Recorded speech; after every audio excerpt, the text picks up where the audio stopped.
Hello everyone, it's Shane Kanto, your Wasteland reviewer, and I'm here to review Cloud Atlas, and this is my next book review, and this has been a book on my list to read for a long time, and thanks to my friend Haley, who wound up buying me this.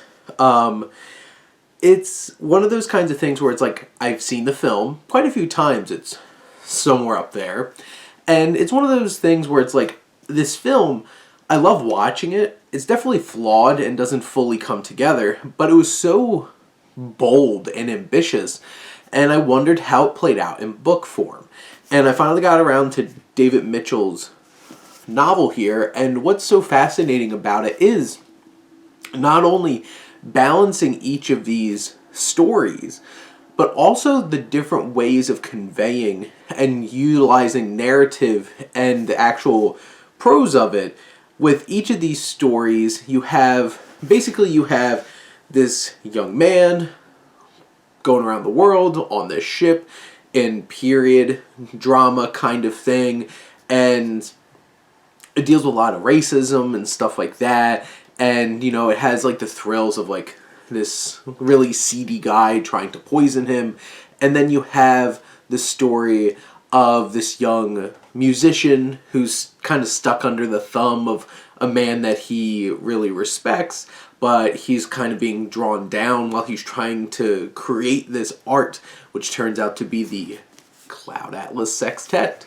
And you have that, which, you have this journal for the story of this young man traveling around the world, and then you have these letters that are being sent to this young musician's lover, and they connect by seeing his lover older, and you kind of have this like espionage thriller of this company doing bad things and a reporter and this former lover of this musician mysteriously dying, and you have those kinds of elements, and then that's kind of told in a more like traditional narrative. And then you have one of my personal favorites. You have the Cavendish story, which is this man who's like an editor for this like gangster who wrote a book and goes away to prison, and he winds up going to hiding in what turns out to be a nursing home that his brother screwed him over and put him into because of some of their dark past. And that's more, and tonally too, because that's a little bit more fun. It's a little bit more playful compared to some of these other ones that are pretty intense. And then you have this one off into the future with this whole entire science fiction story and dealing with like androids and stuff like that. And Mitchell's playing with different genres as well.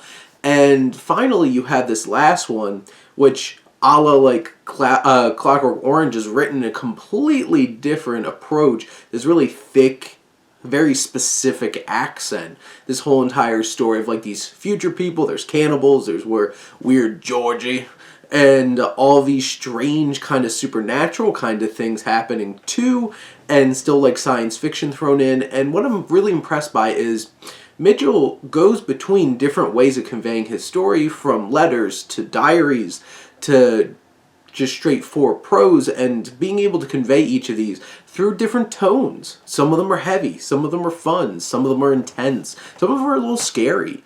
And also a genre, whether it's like this period drama or this lustful romance or like this espionage thriller, to basically a screwball comedy, to this science fiction dystopia, and all these different kinds of things. And what was interesting and what I was most probably interested in seeing was how the story played out, because if you watch the film, it's like edits between all of them pretty regularly.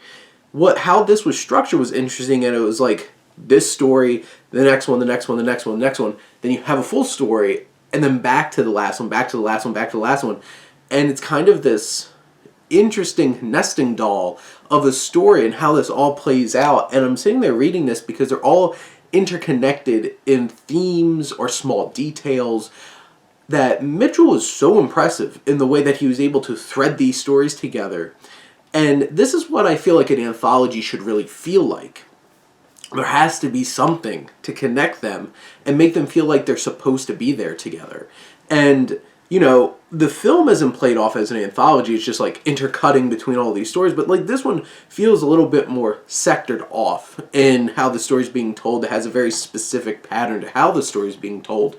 And I appreciate how these stories meld together and have that loose thread throughout them to really feel like they come together, and each of them on their own are pretty interesting stories, and it's bold and ambitious, and I really appreciated this novel, and I'm glad that I finally got around to checking it out, and I would highly recommend this. This is some bold, ambitious writing, and it has a little bit of something for everybody, which is really cool, and it's able to balance each of those things and connect them in a deeply resonant and meaningful way.